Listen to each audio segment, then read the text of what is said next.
अब ठीक है।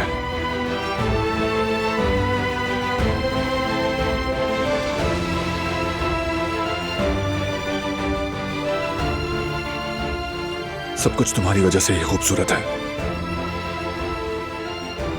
मुकम्मल और बिल्कुल बेऐब।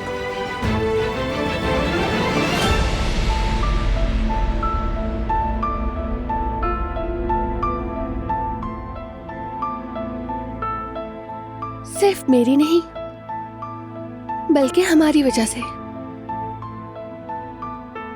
हमने एक साथ कई आजमाइशें पार की हैं।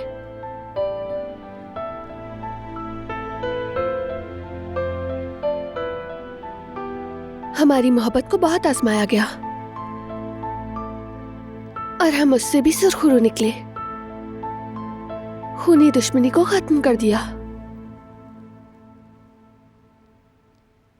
मैं भी उन्हीं दिनों के बारे में सोच रहा हूं जब तुम खून बहा के बदले में इस हवेली में आई थी। तुम पर फरेफ्ता हो गया था, खुद से भी मान नहीं पा रहा था, मगर मेरे दिल और दिमाग के दरमियान एक बड़ी जंग शुरू हो चुकी थी। अक्ल कहती थी कि नहीं, ये नामुमकिनात में से है,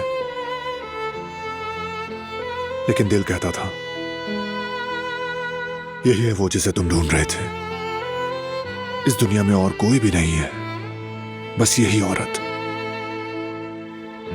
खून बहा के बदले ही क्यों ना आई हो, चाहे मुझसे नफरत ही क्यों ना करती हो, यही औरत चाहिए।